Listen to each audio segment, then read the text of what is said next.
Assalamualaikum warahmatullahi wabarakatuh. Nama saya Al-Muzam Syarif bin Abdullah dari program Ijazah Sarjana Muda Sains Sukan dan Kejuratian, memegang nombor matrik di 2019-108-7504.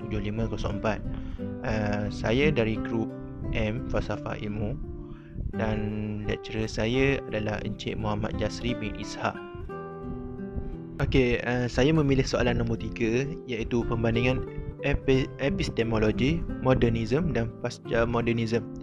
Okey, saya akan menerangkan pengenalan modernism. Okey.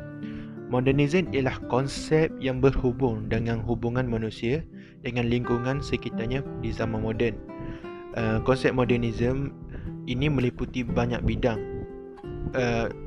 ilmu seperti seni, termasuk seni dan sastra. Dan setiap bidang ilmu tersebut memiliki pendebatan mengenai apa itu modernism.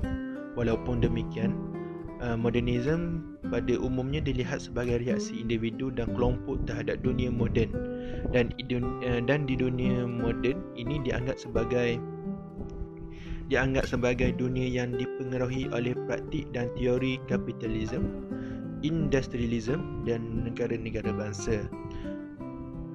Modernism adalah satu pemikiran dan gerakan yang berjuang untuk menggantikan segala pemikiran tradisionalisme agar sesuai dengan keadaan semasa yang dianggap moden. Selain itu, terdapat juga penentangan terhadap agama kerana ia lahir daripada pegangan kepada secularism, iaitu pada zaman Renaissance.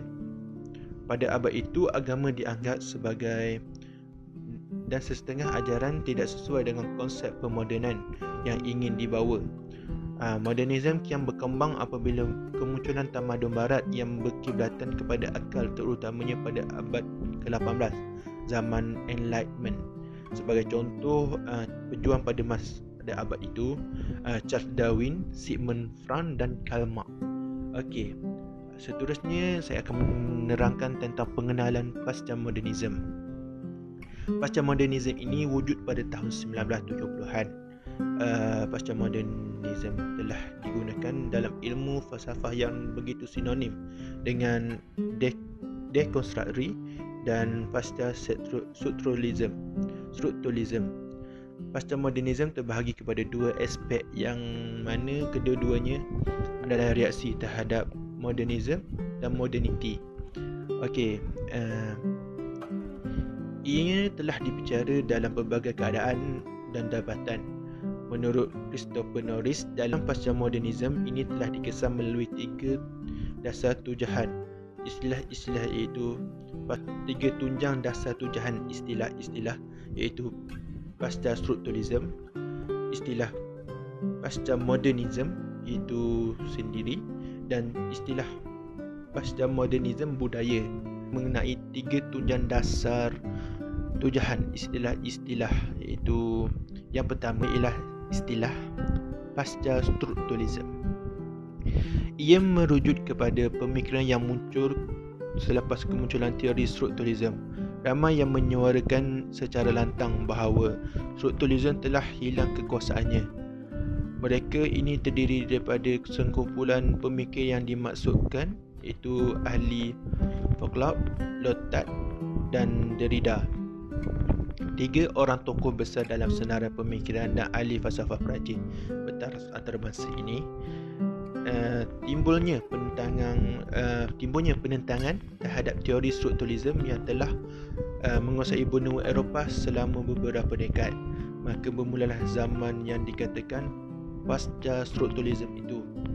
Okey, yang kedua ialah istilah teori pasca moden. Istilah ini sering pula dikaitkan dengan beberapa ilmu sosial yang menggambarkan idea bahawa negara-negara maju kini telah memasuki period fasa industri. Kumpulan ini terdiri daripada Daniel Bell, Alan Turing dan Alan Toffler. Istilah pasca moden ini sebenarnya mendasarkan bahawa dunia industri telah memasuki satu tahap yang lebih canggih dan meninggalkan zaman kemajuan zaman industri, zaman moden. Gabungan ahli sains sosial ini telah memperkenalkan dan mencuba mempopularkan pasca moden itu dengan hujah mereka bahawa dunia hari ini telah memasuki zaman pasca industri, sesuatu yang baru dan tidak mudah diterima dengan mudah. Begitulah juga istilah pasca moden itu. Ada yang menyatakan istilah itu kurang tepat dan berunsur kegilaan, tetapi tidak siapa dapat menyangkal lagi landasan dunia industri yang begitu hebat memberi nama bagi dunia baru, iaitu pasca moden. Yang ketiga pula, munculnya istilah yang disebut sebagai pasca modernism budaya, satu istilah yang mencirikan rangkaian perihal budaya. Budaya di sini merujuk kepada sesuatu yang berkaitan dengan estetik dan artistik, iaitu tentang sesuatu konsep keindahan yang baru. Istilah ini sesungguhnya berasal daripada reaksi terhadap sifat-sifat kemujaraban dan abstraksi dalam seni lukis, dalam seni architecture yang dikatakan telah 2 dekad kedengaran gema pasca moden disuarakan. Pasca modernism budaya ini ialah Charles Jens, Peter Fuller, Kenneth Frampton, Ilham Asam dan Paulo Portigensi. Tanda kelahiran dunia baru yang dinamakan zaman pasca modernism. Ketiga-tiga istilah itu mempunyai hubungan dengan dunia falsafah, soal sosial dan estetik. Jadi di sini dapat diertikan sebagai satu fahaman pegangan atau fahaman itu membuat fenomena budaya yang disatukan dalam komitmen pada heterogeneity, komitmen pada heterogeneity, fragmentasi dan perbezaan, satu reaksi terhadap modernism itu sendiri. Pada era itu, Perancis adalah negara yang menjadi pusat sentrum kepada gerakan pasca modernism. Ini menyuarakan betapa pentingnya satu perubahan dalam satu sistem hidup dilakukan. Pada rasa mereka terdiri daripada ahli pemikir dan juga sebagai budayawan. Kehidupan dunia moden telah mengalami kegagalan dengan terbukti daripada meletusnya 2 kali peperangan dunia yang merosakkan persekitaran dan kehidupan manusia. Okey, sekarang saya akan menerangkan tentang perbandingan antara moden dan postmoden. Okey, yang pertama adalah filsafat moden. Pada zaman moden, manusia menyedari bahawa dirinya sebagai subjek, iaitu sebagai pusat realiti yang menjadi ukuran segala sesuatu.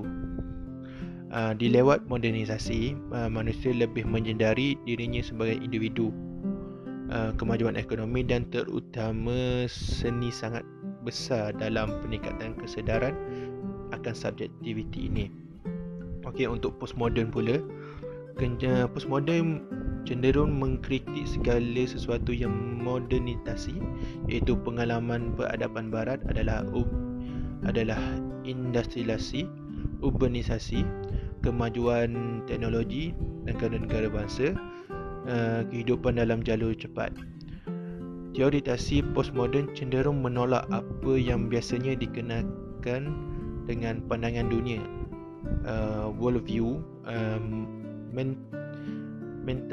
metanarasi, totalisasi dan sebagainya. Okey, yang kedua adalah sejarah. Zaman moden ini sebenarnya sudah wujud mulai daripada abad ke-14 Masihi. Tapi indikator yang nyata terlihat jelas pada abad 17 Masihi dan berlangsung pada abad ke-20 Masihi. Okey, postmoden pula pertama kali muncul di Perancis sekitar tahun 1970-an. Okey, yang ketiga adalah pola pemikiran. Okey, pada zaman moden, pada filsafat moden, suatu period yang mengesahkan kewujudan dan kemungkinan mengetahui kebenaran dengan hanya menggunakan penangkulan manusia. Penangkulan menggantikan posisi Tuhan dan naturalism menggantikan posisi supernatural. Filsafat moden sebagai pemberontak intelektual terus-menerus terhadap metaphysical traditional. Filsafat moden dianggap sebagai pembebasan sesuatu kemajuan berfikir dari kebebasan dan kematangan pemikiran metafizik. Okey, bagi postmoden pula, dalam postmoden pemikiran digantikan keinginan, penaklukan digantikan emosi dan moral digantikan oleh aktiviti. Fenomena ini menandakan berakhirnya sebuah cara pandangan universalism ilmu pengetahuan moden. Postmoden menolak penjelasan yang harmoni, universal dan konsisten yang merupakan bahagian identiti dasar yang menjadi modernism yang teguh dan tegak. Kaum postmodernism mengkritik dan menggantikan semua itu dengan sikap menghargai kepada pembezaan dan penghormatan kepada khusus, sebagai contoh particular dan lokal. Okey, yang terakhir adalah refleksi peribadi. Saya mula menghidupkan komputer riba saya dan membuka YouTube dan menulis apa itu postmodernism. Kita sering mendengar atau bahkan menggunakan istilah postmodernism dalam pelbagai bentuk budaya. Sebagai contoh dalam muzik, seni lukis, seni bina, filem, lukisan, bahkan dalam pemalsuan falsafah. Namun, apakah sebenarnya postmodernism? Selain itu, kita sering menjawab postmodernism adalah pandangan yang menggantikan era modernism. Malangnya, kita tidak tahu apa definisi sebenar postmodernism. Okey, pada tahun 1970-an, postmodernism telah digunakan dalam ilmu falsafah yang begitu sinonim dengan dekonstruksi dan strukturalism dan pasca-strukturalism. Postmodernism terbahagi kepada dua aspek yang mana kedua-duanya adalah reaksi terhadap modernism dan moderniti. Ianya telah dibicara dalam berbagai keadaan dan dapatan. Menurut Christopher Norris dalam bukunya The Truth About Postmodernism 1996, kehadiran postmodernism ini dapat dikesan melalui 3 tujuan dasar. Tujuan itu pasca strukturalism, istilah pasca modernism itu sendiri dan istilah pasca modernism budaya. Okey, itu saja daripada saya untuk pembandingan epistemologi modernism dan pasca modernism. Okey, sekian, terima kasih. Assalamualaikum.